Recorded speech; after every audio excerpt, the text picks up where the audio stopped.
এই থেকে 150 গজের বাইরে আপনাদের যা ইচ্ছা তাই করেন, 150 গজের ভিতরে কোনো কিছু হবে না।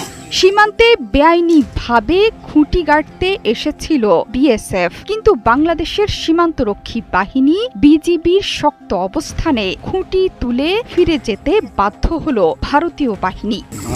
ঠিক আছে, সীমান্তে জানাতে হবে। সীমান্তে লৌহ কঠিন অবস্থান নিতে শুরু করেছে বিজিবি।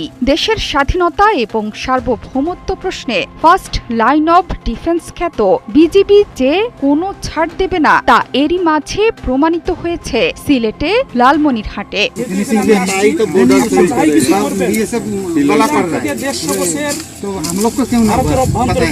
এই দূরত্ব যখন আপনি নিতে যাবেন অবশ্যই বিজিবিকে নিয়ন্ত্রণ করতে হবে। কারণ কি জন্য আপনি এখান থেকে 150 গজ নিতেছেন না 140 নিতেছেন আমার জানতে হবে না। উত্তপ্ত লালমনিরহাটের পাটগ্রাম সীমান্তের কুচলিবাড়ি ইউনিয়নের কলসির মুখ সীমান্ত। এখানকার শূন্য রেখায় বেড়া দিতে চেয়েছিল বিএসএফ। পরিকল্পনা মাফিক দেয়া হচ্ছিল বাঁশের খুঁটি। আন্তর্জাতিক আইন অমান্য করে বিএসএফ এর বিতর্কিত কর্মকাণ্ডে কঠোর অবস্থানে চলে যায় বর্ডার গার্ড বাংলাদেশ। বিজিবির শক্ত অবস্থানে শেষ পর্যন্ত খুঁটি না গেড়েই চলে যেতে বাধ্য হয় বিএসএফ। खुटी हम क्यों करेंगे? हम खुटी हमारे पता है जमीन किसका है। জমিনের মালিক সে খুঁটি কাটবে।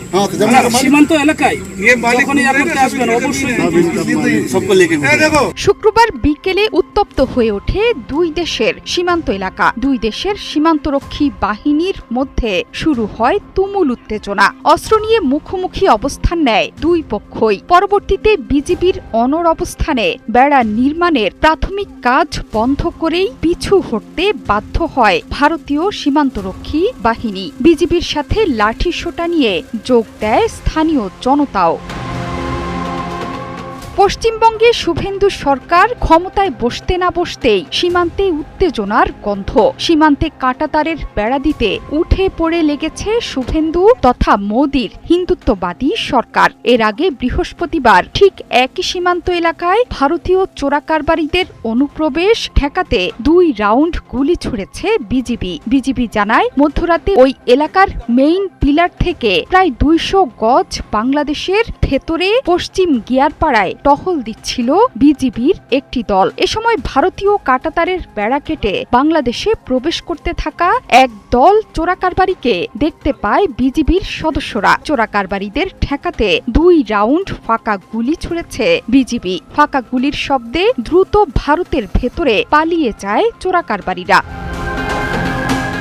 সোমবার সিলেট সীমান্তে বিএসএফ এর অতর্কিত গুলি ছোড়া নিয়ে উত্তপ্ত হয়ে ওঠে ভারত বাংলাদেশ সীমান্ত। বিএসএফ এর গুলির জবাবে পাল্টা গুলি ছুড়ে জবাব দিয়েছিল বাংলাদেশ বর্ডার গার্ড বাহিনী বিজিবি। সেই ঘটনার পরপরই সিলেট সীমান্তে উচ্চ সতর্কতায় বিজিবি। সিলেট এবং লালমনিরহাট সীমান্তে বিজিবির কঠোর অবস্থানে এটা স্পষ্ট যে সীমান্তে ভারতের যে কোনো অপতৎপরতায় দ্রুত সময়ের মধ্যে রুখে দাঁড়াচ্ছে বিজিবি। এরকম ঘটনা আগে খুব একটা দেখা যেত না। বাংলাদেশ ভারত সীমান্তের অরক্ষিত স্থানে কাঁটাতারের বেড়া নির্মাণ কাজ শুক্রবার থেকে শুরু হয়েছে বলে জানিয়েছে দেশটির গণমাধ্যমগুলো। ভারতে অনুপ্রবেশ বন্ধের অজুহাতে সীমান্তবর্তী রাজ্যের 27 কিলোমিটার খাস জমি বিএসএফকে হস্তান্তরের পরেই শুরু হয়েছে এই কার্যক্রম। টাইমস অফ ইন্ডিয়া বলছে পশ্চিমবঙ্গের শিলিগুড়ি মহকুমার ফাঁসি দেওয়া এলাকায় শুক্রবার শুরু হয়েছে কাঁটাতারের বেড়া নির্মাণ কাজ। অন্যদিকে কেন্দ্রীয় স্বরাষ্ট্রমন্ত্রী অমিত শাহ বলেছেন বাংলাদেশ সীমান্তে চালু হবে স্মার্ট নিরাপত্তা গ্রিড। এর মাধ্যমে পাকিস্তান এবং বাংলাদেশ সীমান্তকে সম্পূর্ণ দুর্ভেদ্য করে তুলবে বিজেপি সরকার।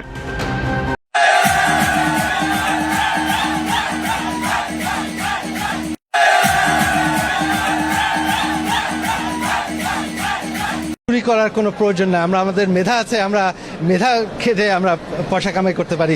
দেশের পয়সা চুরি করার আমাদের কোনো প্রয়োজন নেই। তারেক রহমান ক্ষমতায় এসে একে একে বের করলেন সাবেক প্রধানমন্ত্রী শেখ হাসিনা ও তার ছেলে সজীব ওয়াজেদ জয়ের অবৈধ সম্পত্তির সকল তথ্য।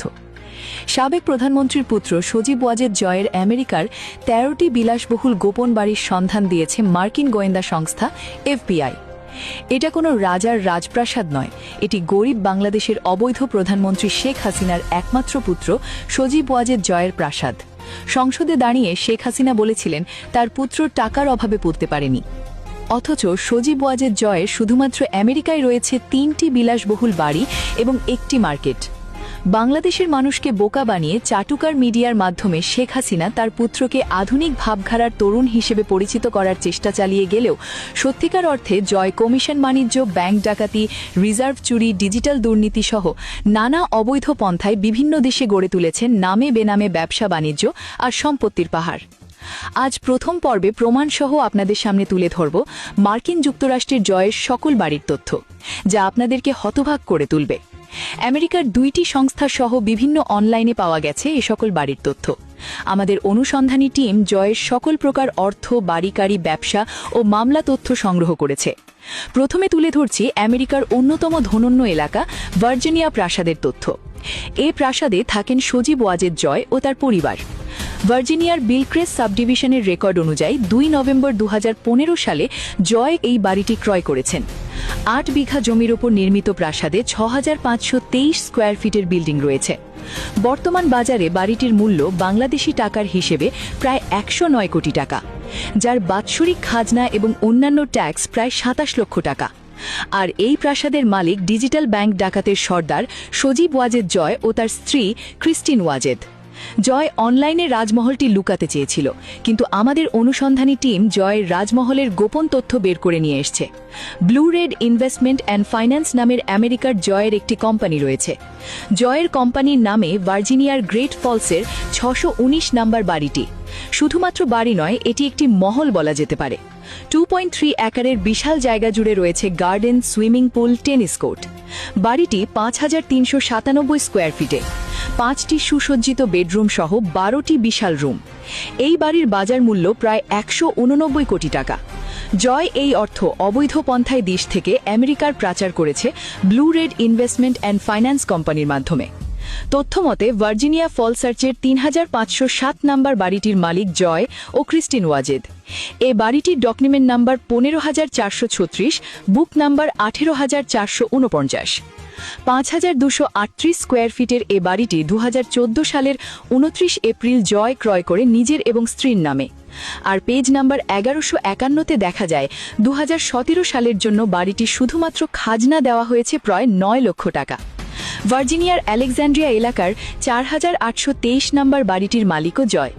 27 জুলাই 2001 এই বাড়িটি ক্রয় করেন তিনি।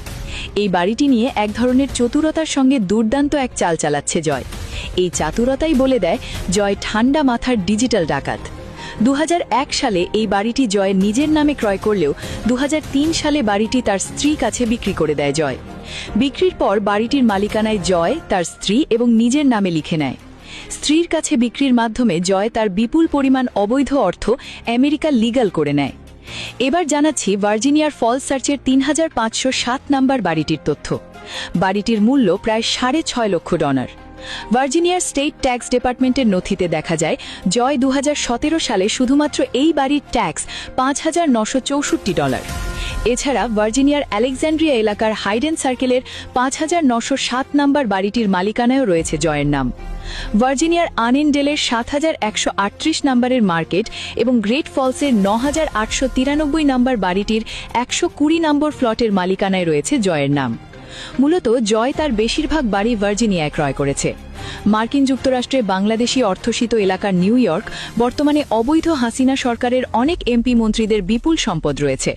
তাই আমাদের অনুসন্ধানী টিম নিউ ইয়র্কের জয়ের সম্পদের অনুসন্ধান চালিয়ে যাচ্ছে।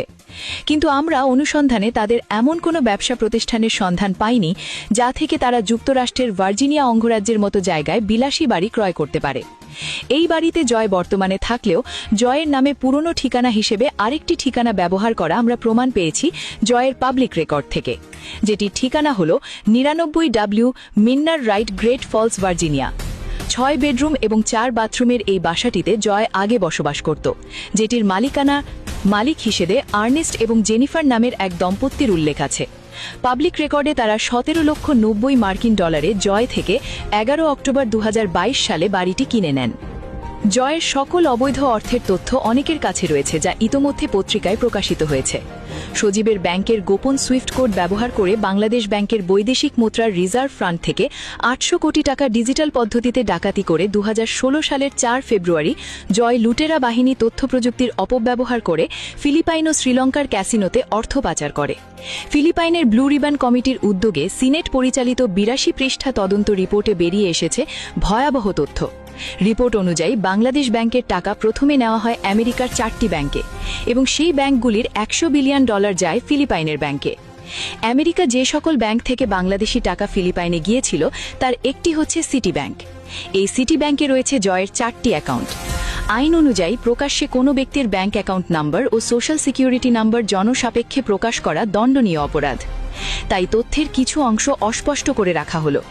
হাসিনা পুত্র জয়ের এই ব্যাংক ডাকাতি ধামাচাপা দিতে শেখ হাসিনা অসহযোগিতা করে ব্লু রিফান্ড কমিটি তদন্তকে। ফলে বাংলাদেশের জনগণের এই টাকা আর বাংলাদেশে ফেরত আসেনি। বাংলাদেশ সেনাবাহিনীতে হঠাৎ এক নজরবিহীন রদবদল। মাত্র একটি আদেশের মাধ্যমে নীতি নির্ধারণী পর্যায়ের ৬ জন উচ্চপদস্থ কর্মকর্তার দায়িত্ব পরিবর্তনের পেছনে কি শুধু প্রশাসনিক সিদ্ধান্ত, নাকি ভেতরে চলছে বড় কোনো কৌশলগত পরিবর্তন? গুরুত্বপূর্ণ পদ থেকে একের পর এক সরানো প্রশ্ন উঠছে। বদলে যাচ্ছে কি ক্ষমতার ভারসাম্য, নাকি আসছে আরও বড় কিছু?